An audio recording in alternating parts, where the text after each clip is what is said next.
You know, I'm sure there's lots of control aficionados out there that are supporting Greg Orange and his, you know, love of playing the counter spells and card draw effects. I suppose. And you know, Greg, when he submitted this deck, he had to know that this was going to be one of the top players in the format. But you know, it's one of those things where like all your counter spells need to line up perfectly. Yes. And look at this hand. I mean, you have the negates, but David's going to go what, 2-drop into Rafine, and you just have negates. Like, how is he even going to come back here? He's not. I mean, he has 3 copies of Silver Scrutiny in hand. Which is a card I like. Yeah, just not here, right? Well, GG. This one could be over extraordinarily quickly for sure. Yeah, it's really interesting because as you mentioned, Greg, for sure, you know, had this deck in mind, probably didn't assume it was going to be 69% of the field, but he wouldn't bring this deck if he thought, well, I can't beat Esper midrange, but I'm good against everything else. Like that isn't where you'd really want to be. Right, right. And again, this is also one of those matches. Play draw is really, really important here. And Greg's got some negates, but he does have a bunch of syncopates as well, right? That's the type of card that he wants in this matchup, but he doesn't play too many sweepers in his deck. He's got farewells, right? But that's gonna be a little bit too slow here. So hard for me to see how he's going to come back from all the threats that David's going to play here. If David just decides to go for Shieldred, I think it's just game over. Yeah. Right. David will, of course, be aware that Greg doesn't have any way to counter anything at the moment as he resolved Rafine last turn. And it's unlikely that that's changed. By the way, life total absolutely plummeting here for Greg. And there it is, Shieldred, the Whispering One, or excuse me, the Apocalypse on the battlefield. And that's not going to get it done. You can't kill the Rafine because it has ward. So you can kill the Tenacious Underdog, go to 9, and then die. All right. And Greg says, I will just do that part right away. So that is game number 1 going to David Inglis. And all he did is play his cards. He's just like 2-drop, 3-drop, 4-drop, GG. That was it. And that really is the deal with the Esper deck. It puts out such potent threats that they really need to be answered. And if you fall behind, you're going to lose. And that's what happened here.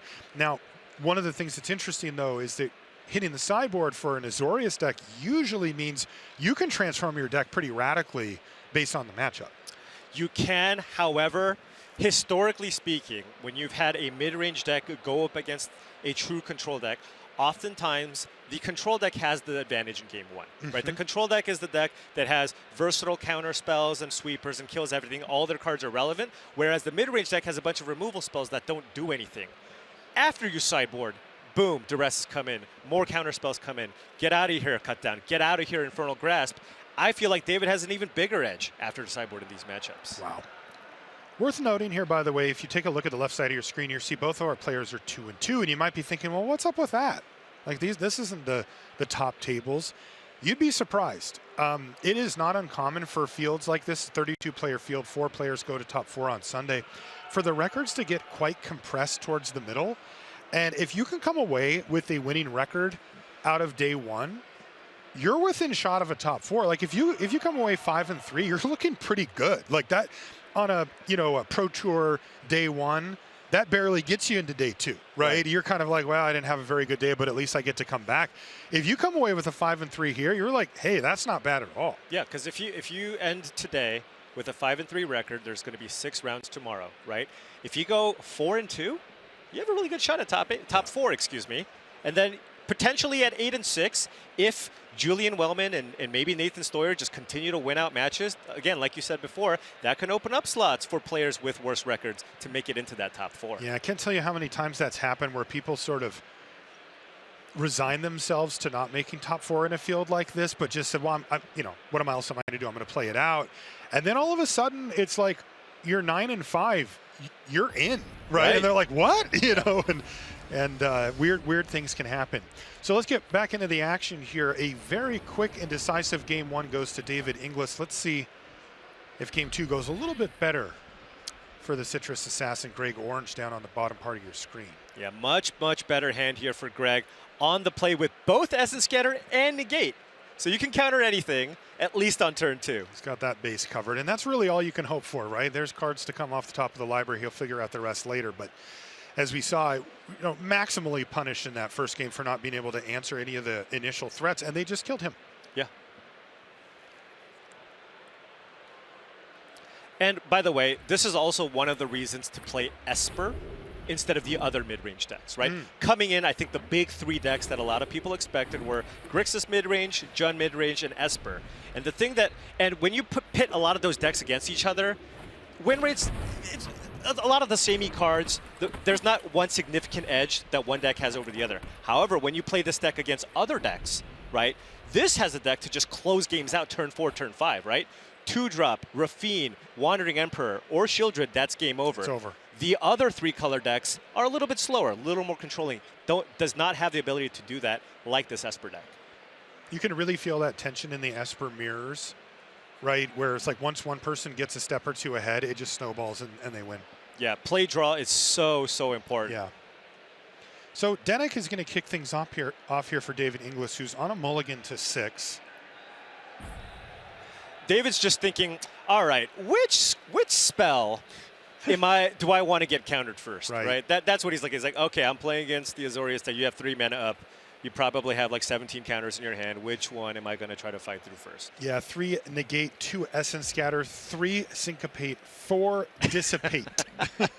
That's just the main He deck, just did by a the way, search for where Greg. he just typed in the word counter target spell and then Yes. just put them all into his deck. Yeah, then he put 2 disdainful stroke and a negate into his board. So he's all about look it. at this. Greg is kind of doing a little fist pump here. It's like, I didn't even need to use my counter spell this turn. Wow.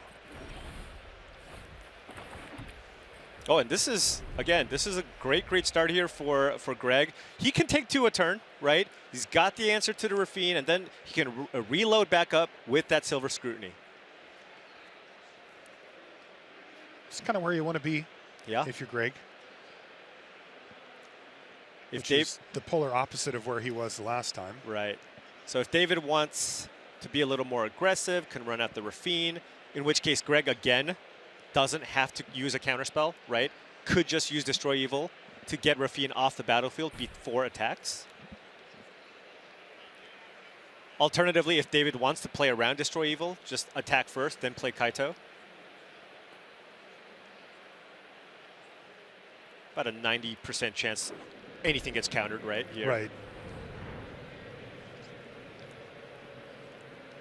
And it looks like he's going to go with a Rafine, which will need an Essence Scatter or a Destroy Evil. Yeah, just pick your poison here if you're Greg Orange. I wonder if Greg's thinking, okay, what other creatures am I concerned about here, right? The two mana creatures aren't too bad. Okay. All right. Yep, makes sense. These Destroy Evils doing work.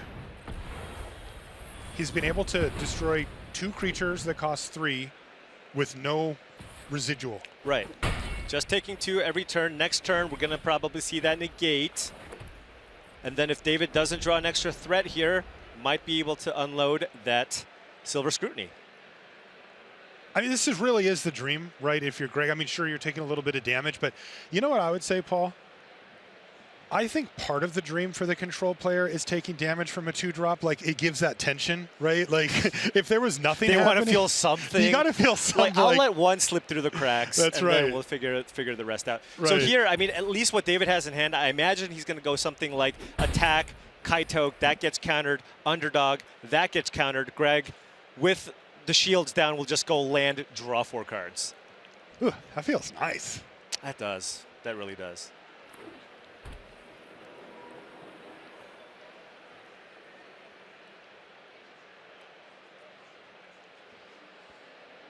David goes in the tank now.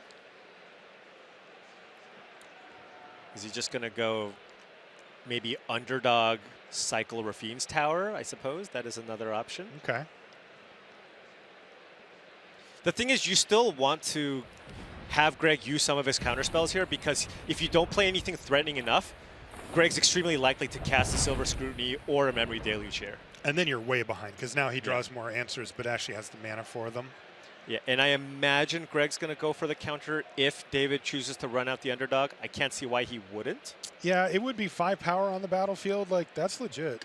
maybe could be concerned about Syncopate specifically, right, as that would exile the underdog. Sure. So he's not even going to play it. There's a land off the top.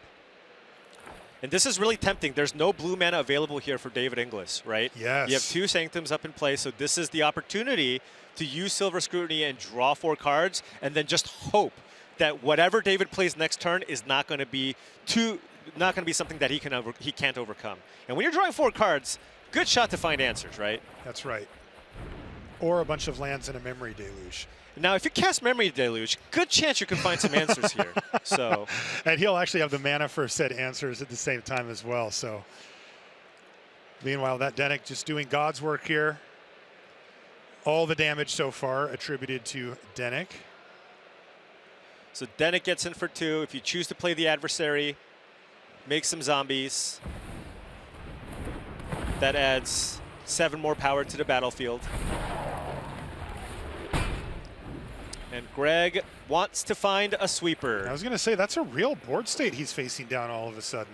Yeah, it's a 2-turn clock, right? You take 9, the decayed zombie tokens die, but that's still just 2 lethal threats here. So might want to just cast the Memory Deluge now while the coast is clear. Again, noting the mana situation here for David, though he's going to wait. And if David goes for the Blitz here,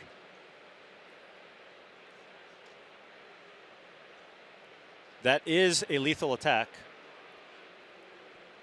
Would put Greg into red alert mode with that Memory Deluge.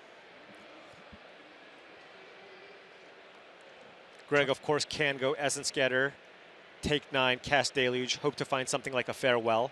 Would be fantastic here. Okay, Tenacious Underdog with Blitz. I wonder if you want to scatter first, just in case David has a Make Disappear, right? Oh, to guarantee that you right. die. Yeah, that makes sense. You would like to have the information from the Deluge, but not at the cost of potential death. And David's gonna get in here. Probably just want to attack with the tokens this turn because you know that Greg is really likely to cast Card Draw Spell into hoping to find a sweeper. Right. You can see 5 cards in hand for Greg. David doesn't know what any of them are. So Greg wants Farewell here, right? Get that underdog out of the graveyard, get everything off the battlefield. And he's going to need, not at least Farewell, but he's going to need a lot of action if he doesn't find it. Right, a Wandering Emperor to get the adversary off the battlefield, or perhaps even the Denik and something else. Right. Cutting this one very close. As you can see that Tenacious Underdog hiding in the graveyard there for David. He's got March of Otherworldly Light. Yep. Could be a 2 removal spell situation.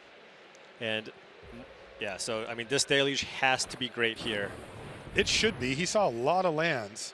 Wandering Emperor and Destroy Evil. Now, is there a target? Enough? Destroy Evil, so that gets rid of both creatures in play. Oh, and there's March. a March. So Destroy Evil, Wandering Emperor, that thing.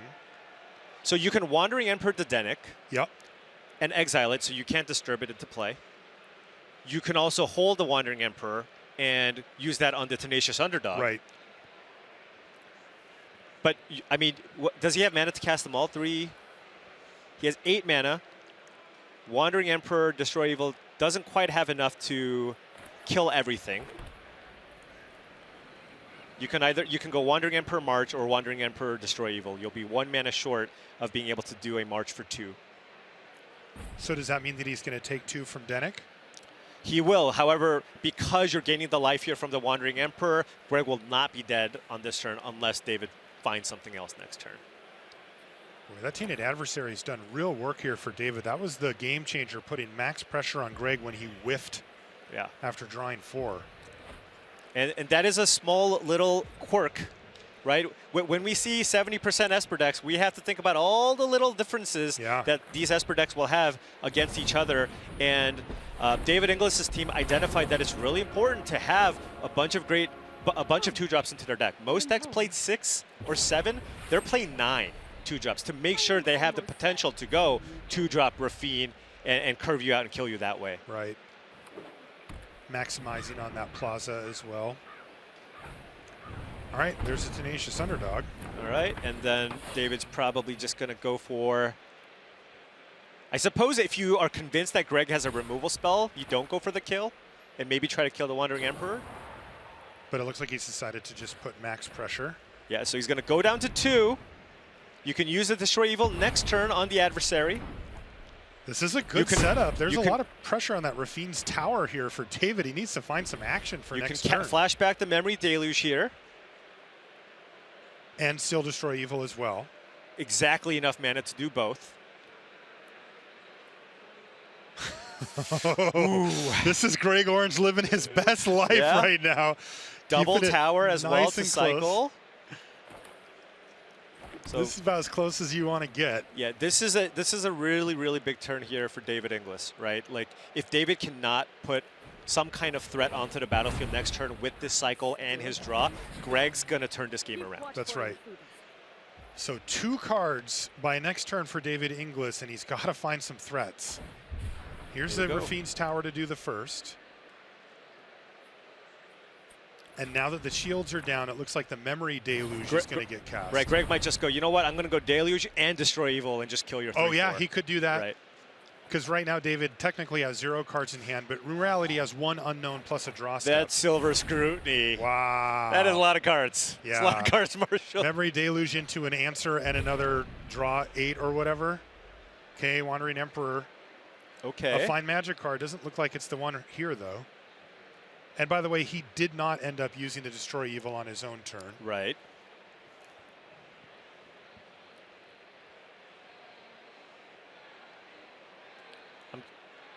Oh, excuse me. Perhaps he's afraid of Shieldred, right?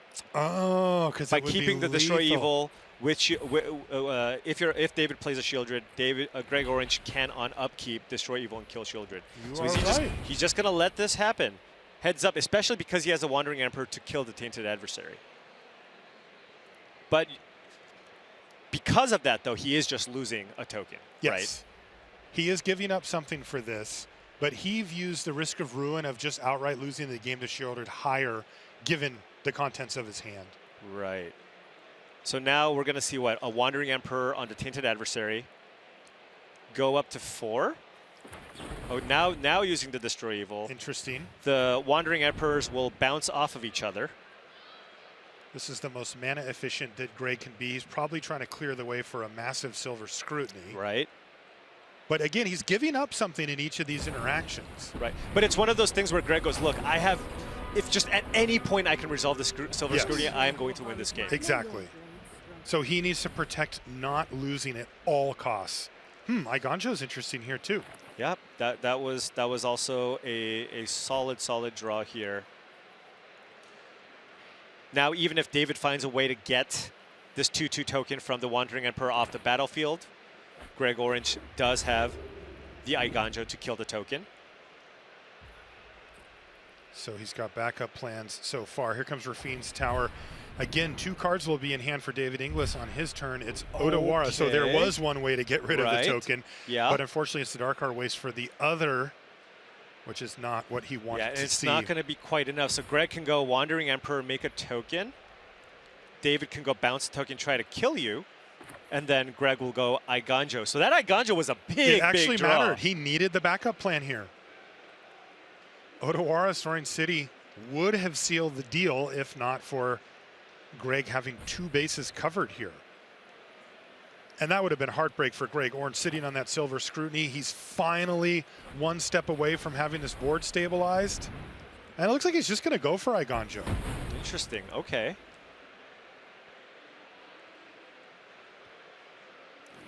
And David just going to make a token here. Greg probably interested in just playing out the Wandering Emperor here, making 2 tokens, right? So it's like, all right, if you have one removal spell, that's fine. I can deal. Oh God, are we going to see the biggest Silver Scrutiny ever here? Keep in mind, Odawara cannot get syncopated. Can we see a potential double Odawara for the win? That would be. It depends on what Greg does, but yeah, right. Because he can also just leave up Silver Scrutiny, right, and do it for. That is true. For less and calculate his outs if he needs 2 or 3 mana or whatever. Right. So you could see a situation here where he goes, all right, maybe I Silver Scrutiny here for 5 or 4. right? That's the conservative number? Oh, I'm jealous. That's a great spot Marshall, to be. I liked drawing cards. Oh, man. What can he? How much can he do if he does it for the full amount? 9? Yes. You count the That's lands a nice faster number. than me. It's a nice number for me. That is a decent number. I wonder if they. Okay, so David is just going for the Odawara here. So now Greg has to be very scared. Odawara is an out here for David Inglis. Remember, he plays multiple copies. If Greg doesn't find a way to get David Inglis's 2/2 token off the battlefield. Is he going to wait on the Silver Scrutiny to leave up Syncopate? It is a hard counter You here. could Scrutiny for 3 if you just leave it up and pass, but he might want to dig a little bit deeper.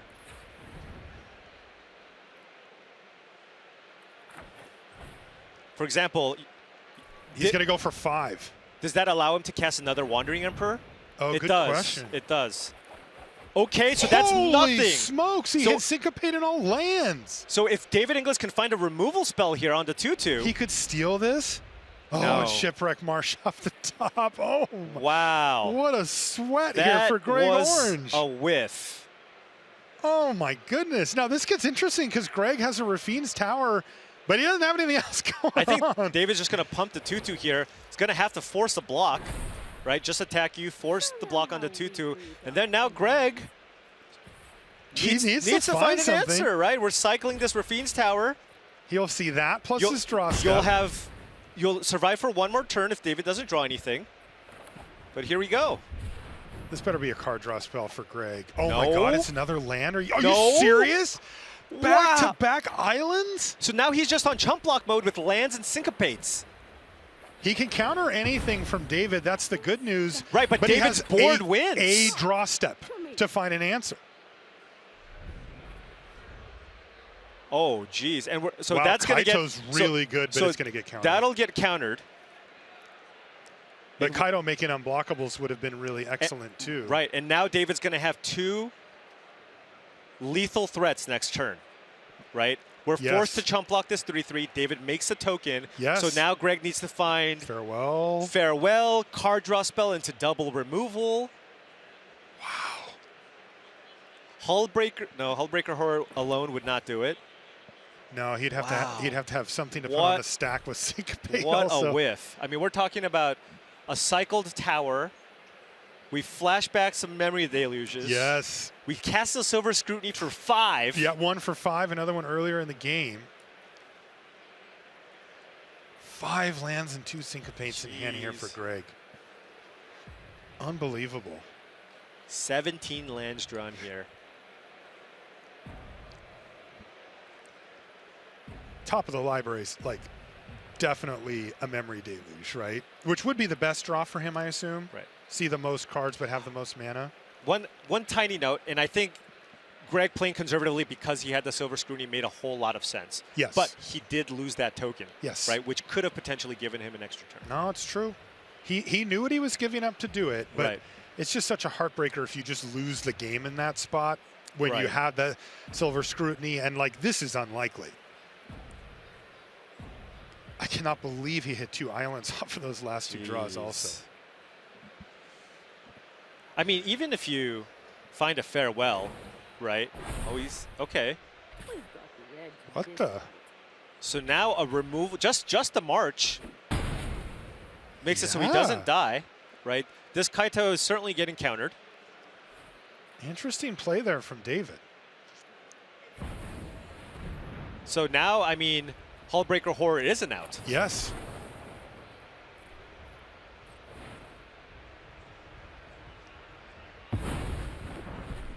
All right, one this is draw. a huge draw step here. If he misses, it's over. Haughty Jin off the top. Okay, but remember, this is just a chump blocker. It is because of the counter. The counter, the Wandering Emperor will give first strike.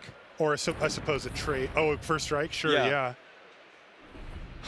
So that'll keep him alive for a turn, and it's a Dark Art Ways off the top for Inglis.